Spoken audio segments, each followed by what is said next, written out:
The Murder of Martha Moxley, a Halloween Tragedy, 1975. This story shook the small, quiet town of Greenwich, Connecticut, and for many years remained one of the most mysterious tragedies associated with Halloween. The murder of 15-year-old Martha Moxley still causes fear and anxiety as it intertwines tragic events, secrets, and injustice. Background: October 30th, 1975.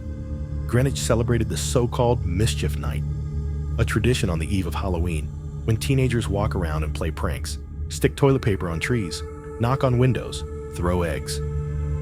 That evening, Martha Moxley was among those who participated in such pranks.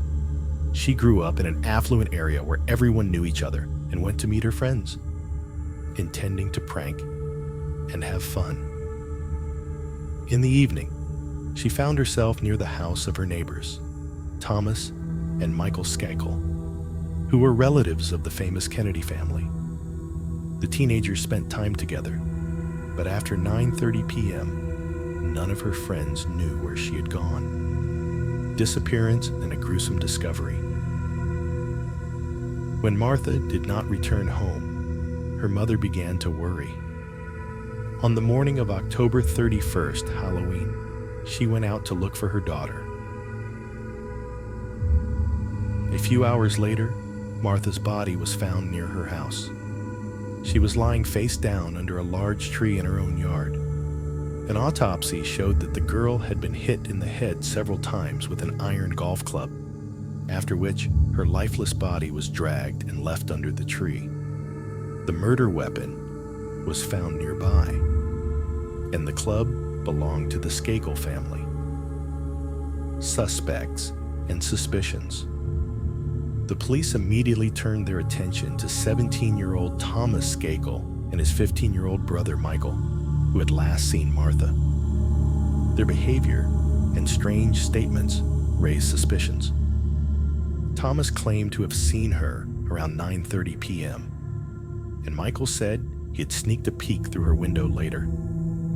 But the Skakel family's wealthy connections meant the case stalled. Plus, the police had no direct evidence to press charges. The years passed, and Martha's killer was never found. Rumors of a cover-up began circulating around town, and the story took on a sinister tone, like a murder that everyone knew was true, but no one could prove. New evidence. Years later. It wasn't until 1991, 16 years after the murder, that the investigation was reopened, thanks to pressure from the Moxley family and the media. The new investigation revealed inconsistencies in Michael Skakel's testimony. Witnesses claimed he bragged about the murder, saying, "I killed her, but I can get away with it because I'm a Kennedy." In 2002, Michael Skakel was arrested and convicted of Martha Moxley's murder. He received 20 years in prison, but that was not the end of the story. Doubts and release. In 2013, Skakel appealed, claiming that his defense at trial was ineffective. The court agreed, and in 2018, his conviction was overturned due to insufficient evidence. As a result, Michael was released from prison, and Martha Moxley's case remains officially unsolved. The Halloween Curse. This story has raised many questions about how privilege can influence justice. The Halloween tragedy in Greenwich is a reminder that even in the safest places and on the most harmless holidays, something terrible can happen.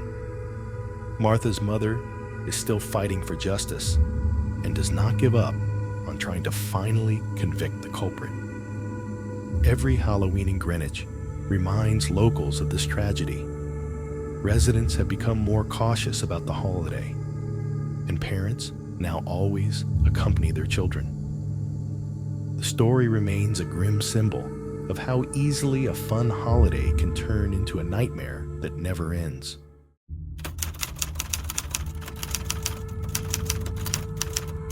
Halloween Murder, the John D'Andrea Story, 1981. This story shook the small town of Los Gatos, California, and remains one of the most disturbing and mysterious tragedies associated with Halloween. A simple trip to buy candy turned into a terrible tragedy that still causes anxiety in the hearts of local residents. The beginning of the holiday. On October 31st, 1981, John D'Andrea, a 9-year-old boy, was preparing for Halloween with his older sister Mary. They lived in a quiet neighborhood where everyone knew each other, and children could safely walk the streets collecting candy. John was dressed in a ghost costume, a sheet with cutouts for eyes, like in an old movie. His sister went with him to keep an eye on her younger brother. Around 7 p.m., they went to the neighbors' houses. The party was going on as usual. Children were knocking on doors, collecting candy and laughing, and adults were welcoming the little ones. Around 8:30 p.m., Mary took a few minutes off to talk to her friends. John said he would go to the next house and wait for her there. But when Mary got there, her brother was nowhere to be found. Disappearance. At first, Mary thought John might have returned home before her. But when she got home, her parents said he had not shown up. In a panic, the D'Andrea family immediately contacted the police. That evening, an intensive search began. Volunteers and law enforcement agencies combed the streets, forests, and vacant lots.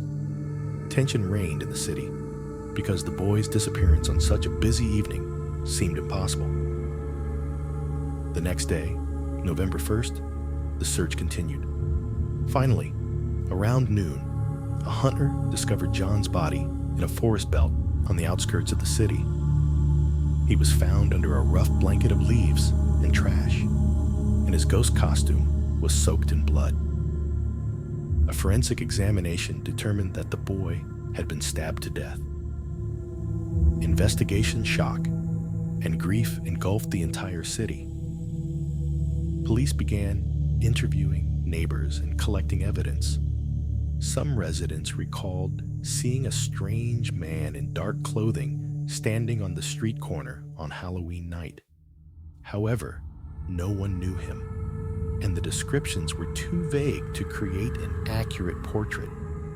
Investigators assumed that the perpetrator could have pretended to be a participant in the holiday in order to blend in with the crowd of children. This complicated the case. On Halloween night, the streets were full of people in costumes, which made it difficult to identify suspects.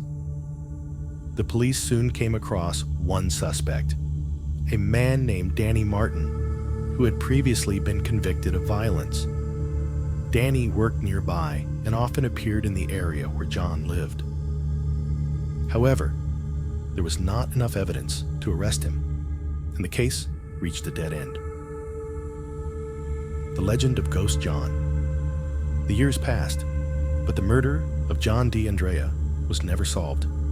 The case gave rise to many rumors and urban legends. Some claim to have seen John's ghost in his ghost costume walking the streets on Halloween night. Stories began to circulate about his spirit, allegedly knocking on doors and asking for candy. And if no one opened the door, something bad was sure to happen in the house. Many Los Gatos residents began to be afraid to let their children go out on Halloween. The holiday lost its carefree atmosphere.